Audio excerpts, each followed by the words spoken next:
Lovely to be back. I was a PhD student here, as well as an undergrad, a PhD student in 2006, which, as any of you who are studying for a PhD knows, means I was doing absolutely everything other than my PhD.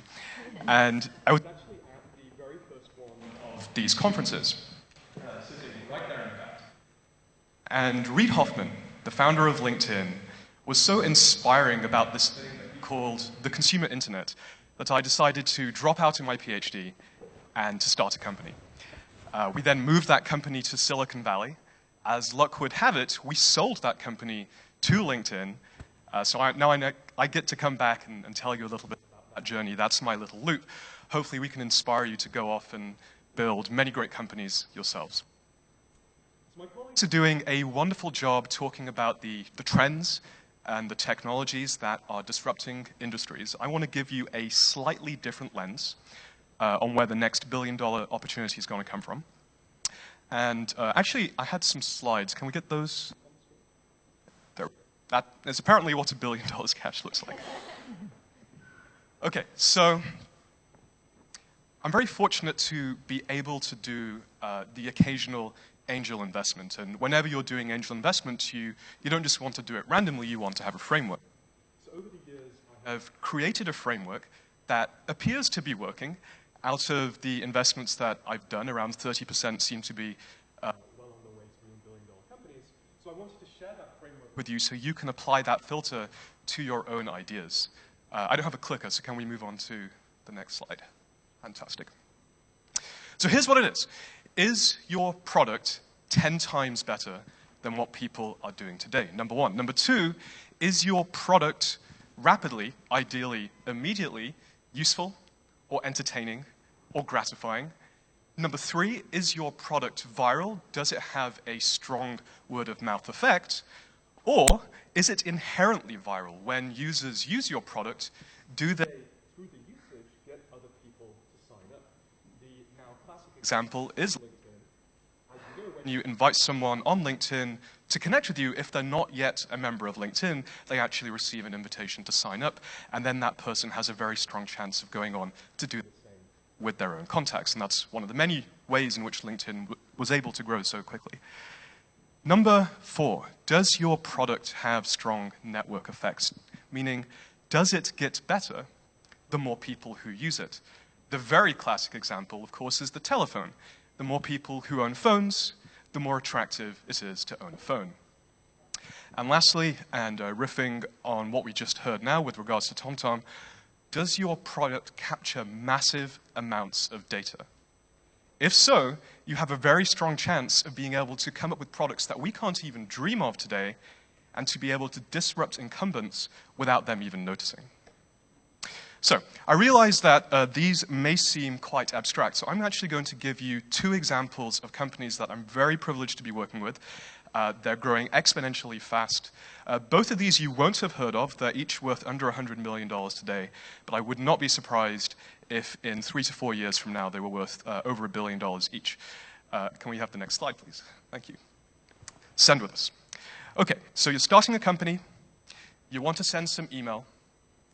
If you want to send the same email to 1,000 people or 1 million people, that's easy. There are products that do that, products that you may have heard of, like MailChimp and Constant Contact.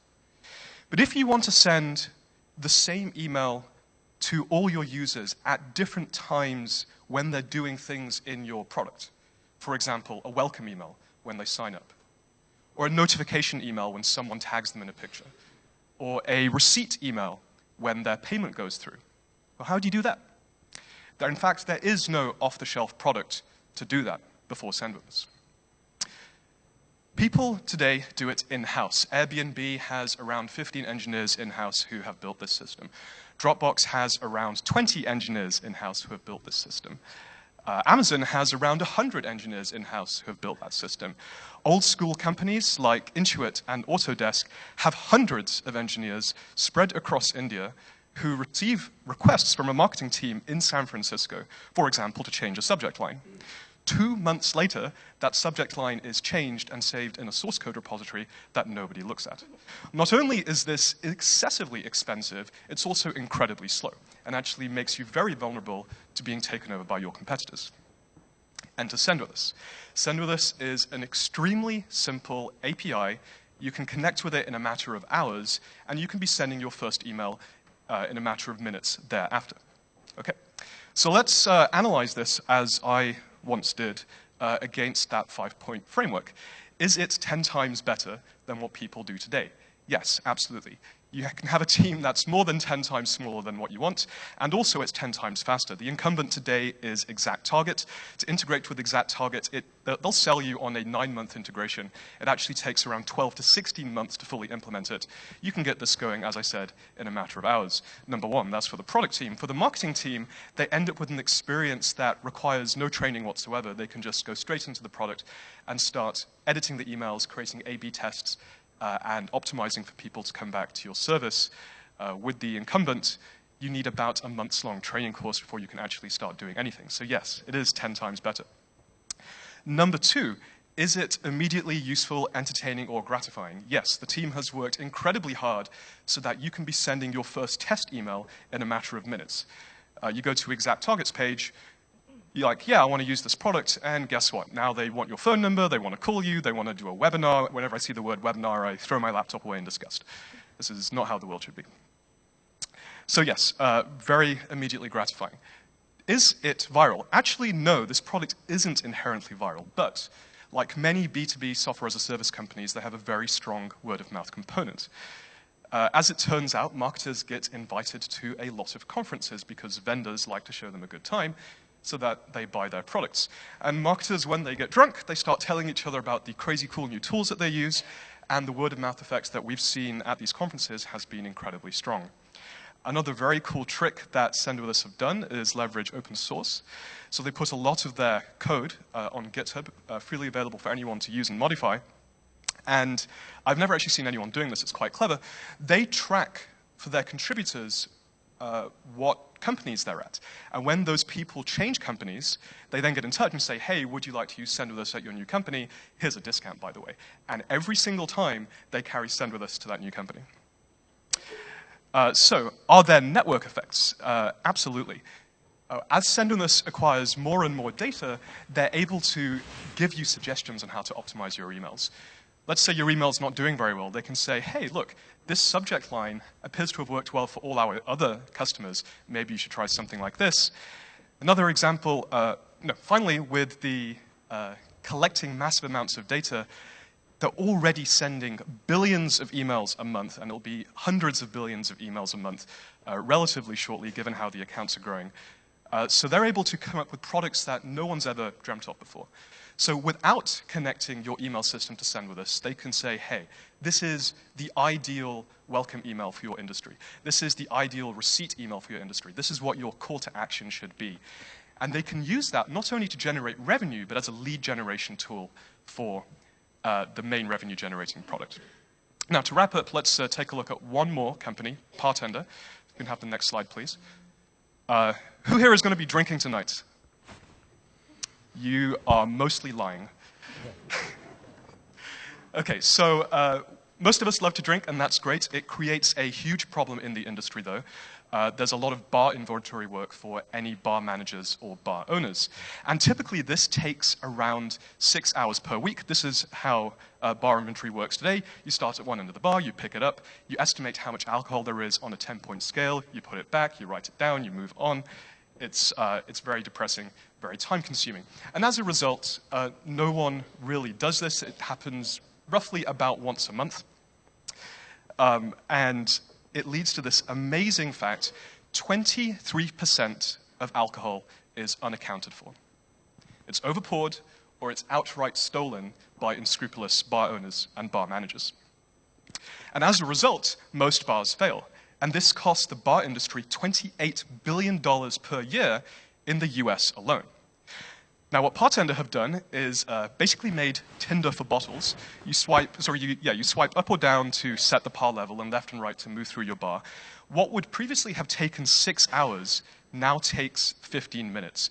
and their users are doing their bar inventory as they should every few days. So, is it 10 times better? Absolutely. It for sure beats writing things down on the back of an envelope and typing it up into Excel, and in theory, seeing what you've run out of and ordering more. They can even generate your purchase orders for you automatically. Is it immediately gratifying and useful? Yes. It, in fact, was modeled after Tinder, so you have that happy sensation of continuously swiping, and before you know it, you're done. It feels like a game. Is it viral? Again, no, not inherently, but there are two very interesting facts about the food and bev and the hospitality industry. Number one, everybody knows everyone, everyone is friends. Number two, you tend to work in multiple places at the same time. You might be Monday, Tuesday, Wednesday at one bar, and in the weekend at another.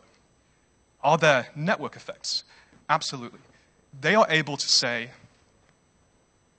hey, in your area, around you, your competitor bars are selling Grey Goose vodka at £1 more than you, and they're actually selling more. You might want to consider increasing your prices. And lastly, let's think about the data. Are they able to capture massive amounts of data? Oh my God, yes. Already for over 10,000 bars, they know in real time what the state of the inventory is.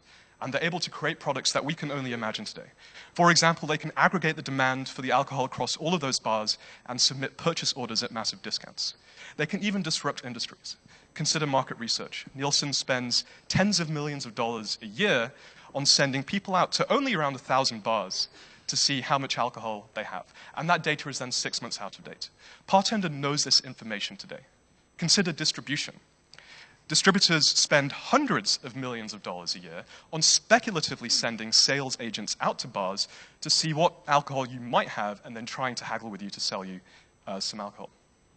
With Bartender, the purchase orders are generated automatically, sliding into both market research, sliding into distribution at the same time as capturing massive data. So if we can have the next slide, please, to wrap up. If your product is 10 times better, if it's immediately useful, gratifying, or entertaining, if your product is viral, if you have solid network effects, and if you're able to capture large, massive amounts of data, then you probably have a billion-dollar company, and if so, please do come talk to me because I would love to work with you. Thank you.